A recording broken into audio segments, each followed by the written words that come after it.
Did I get it? That sounds like a no. Hey everyone, welcome to my home and welcome to my channel at Ginger Can. My name is Brian. We're finally to the precipice of one of my kitchen projects, installing the hood where the old microwave used to be. In this video, we're going to install this. It should be pretty straightforward. I've done some test fitting, I've done some marking, but I haven't done a whole lot because I wanted you to come along on this adventure with me. So we've got a 30-inch hood in the package. You get the hood, obviously, because that's what you paid for. And you get some additional hardware depending on your vent system. I don't have this kind of vent system. I have a rectangular vent system, and look, it comes with a damper. So this will butt up with my original vent system. It comes with these brackets. Now, on reading the instructions, they require you to have a very specific setup, which I, of course, in this kitchen do not have for reasons. They require like a lip around the bottom of the top of the cabinet, and I don't have that, and it has to be flush mounted. So these brackets do me absolutely no good. The additional screws and hardware they sent do me no good because they go with the brackets. Normally, you detach the brackets to the lip and it just slides in. Bob's your uncle. No, because nothing in this house is ever easy like that. We're gonna have to do some modifications. I went to my local hardware store. I bought some bolts and some fender washers. And what I'm gonna do with these is I'm gonna drill 2 extra holes, 3 really. And I'm gonna drop these through the top. They're gonna go in through this slotted, the keyed system here, which is really hard to point to. And then Bob's your uncle. One thing this does not come with is a way to wire it. So I bought a standard 3-prong 110 volt plug, which will go into this junction box down here. But it comes with wire nuts. And if you've seen any of my previous videos, which I encourage you to do so, I don't like wire nuts. I have Vago clips. Another thing I may do is cut down the length of this cord because I don't need a super long cord to go from there to there. It's approximately 6 to 8 inches. This is easily a foot. I may do some cable modifications. We'll get to that later. But this has been a long time coming. I don't want to hear it anymore about how the kitchen's a disaster, and this part's still a disaster. But that's going to take cabinetry work, and I can do it. I just need to figure out how I'm going to do it. With that said, let's get started. I'm going to drill some holes. That's not very exciting. To get started, I'm going to flip this around. Getting started, I need to do some punch outs on this enclosure. This comes with 2 electrical punch outs, one on the top and one on the back, depending on your wiring scenario. Mine's going to be on top, and I need to drill a new hole. And then I need to remove this rectangular vent so that I can put this damper on. For the electrical, real easy, flat tip, and you just wiggle it out. Just like that, so easy. This one should be just as easy.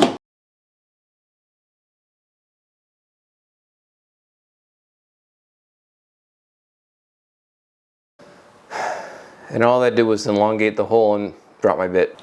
I'll get this removed, we'll come back to this. All right, as you can see, some wrangling was required, some damage did occur, and some motivation may have been necessary, but it's out. Now that that's removed, I need to mark the hole for the electrical outlet because that's new. And then I'm gonna flip this over and install the diverter because this also exhausts into the back end of the house. I don't want that. I don't want that hot air and steam back into my house, only at a higher level, blowing on my ceiling. I want it out of the house, out of the vent, so I need to install this. Let me get this up here marked, and we'll come back and install the diverter and the damper. To mark the hole for the electrical cord, I had to remove this box from right here to get access to the hole so I can mark it. Next thing, since I am going to exhaust out of the house, I'm going to remove this right here.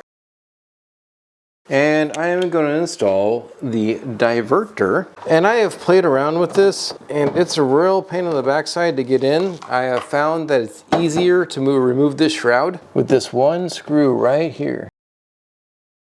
If you remove this entire shroud, you can get this in to where it needs to be. And you know what? I don't know what the purpose of the shroud is anymore. If I'm not going to redivert the air back inside the house, then I don't think I need any of this right now.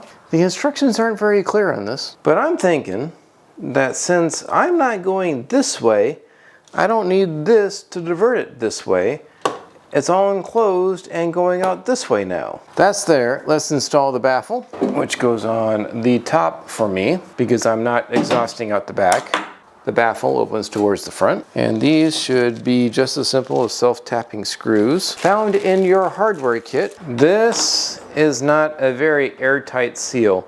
I'm going to get some of my foil tape used for ducting, and I'm going to tape this up to make sure it's a pretty good seal. After I tape this up, I'm going to start drilling holes. So I will be right back. Because nothing in this house is an exact science, this took me half an hour to do.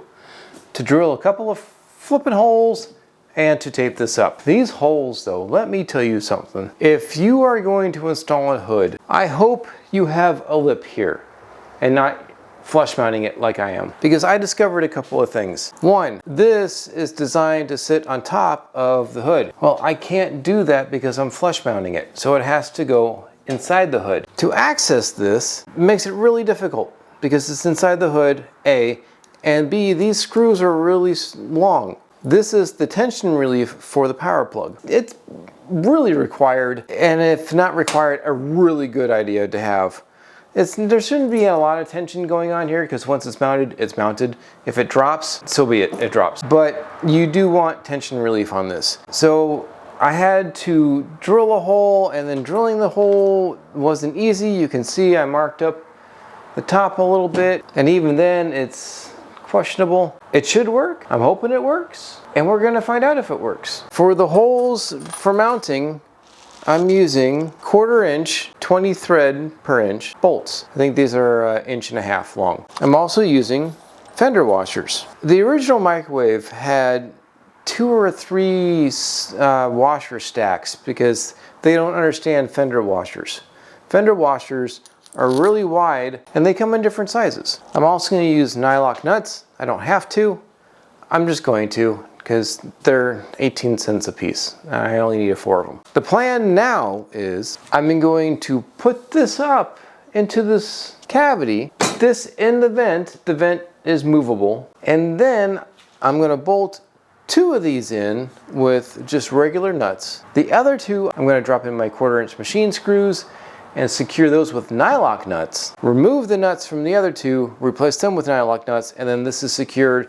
And then I'm gonna drop down the wiring. As you're, oh, how am I gonna do this now? I can't see, this isn't gonna go in the hole.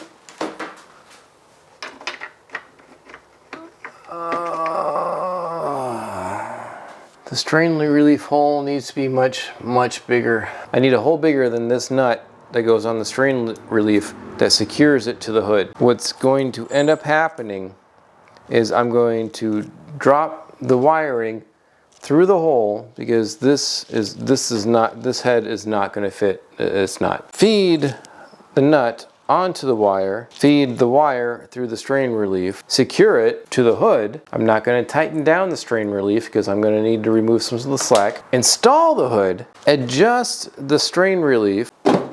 I hate this install. You know, I thought this would be a much easier install. It seemed pretty straightforward, but it turns out that I'm way too sober for this. So if you'll excuse me. Continuing on, we have the damper installed, bolted down, screwed down, taped up, so it's more or less airtight. I have drilled holes for the 4 mounting points because I don't have a lip around this, so I can't use the provided brackets, which would have been so much easier.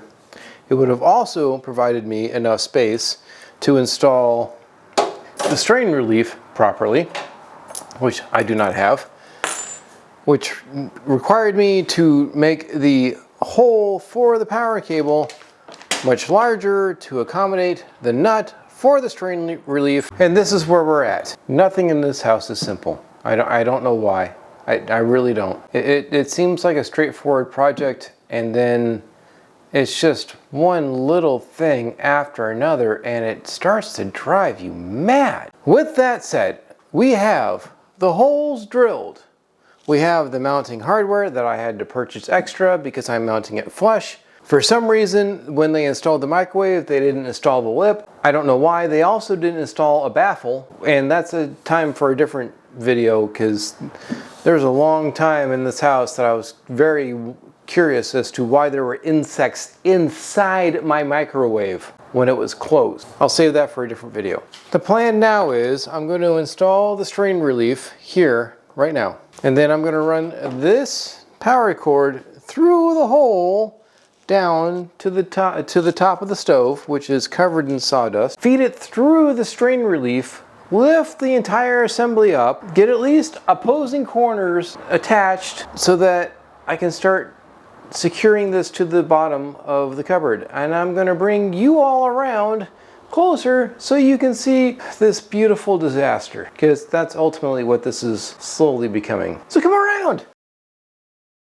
Thank goodness it's long enough. I'm not super happy about putting this on my grill, but it is a necessary evil at this time. I'm going to feed this through the strain relief. I'm going to work this up. Pull the cable, there we go. And then I need to aim for the ducting, which is super fun. Did I get it? That sounds like a no. That sounds like the baffle broke. All right, so where am I at? I have completely removed the ducting from up top. It was just fighting me the whole time during installation. So I have it here, which I need to reinstall and then re-insulate. I have it temporarily mounted. I have the power cable here. It's not plugged into anything up top. What I'm going to do now is secure this with the 4 machine screws, and then I'm going to call it a night. This has been a real pain in the backside. I'm going to tape up the vent so that no insects get inside, and then I'm going to work on this later. Then that will probably be a very good video as to why I needed to install baffles. That's all I got for this video. It's been a very irritating and troublesome night. The boys are in bed, we've got school tomorrow, and I'm going to finish this installation. I'm going to finish this beer, and I'm going to go to bed, call it a night, and just keep on doing what I'm doing in the morning. I will adjust the power cable for the strain relief so the lights at least work. That'll be helpful in the morning. I will not run the vent because it's not in recirculation mode, which would push the air out here. It's in vent mode, which will just dump the air into the cupboard. Not helpful. Thank you for watching. This has been a Ginger Can. Again, my name is Brian. If you stumbled across this video, thank you for watching it. I really appreciate it. If you're into this kind of thing, home DIY, home improvement, cooking, cleaning, I'm a stay-at-home father. I do all of these things. I take care of the boys and whatnot. Consider subscribing. For all my subscribers, thank you for subscribing. I truly appreciate that. Make sure you hit the notification bell so you know when I post new videos. I have tried Saturdays. It was every Saturday for a while, and then life gets in the way. So make sure you hit that notification bell. Comment down below if you have comments about how I could have done this way easier. I'm sure there was an easier way to do this. I don't know what it is off the top of my head. It seemed like an easy install. It seemed like it should be pretty, hour-ish long. It hasn't been. I'm over 2 hours now, and it's really kicked my butt. And I've had to remove a lot of things that I've already installed that I wasn't counting on uninstalling. That's all I got for you in this video. I will catch you all in the next video, which will probably be ducting and baffle talk. I'll see you then.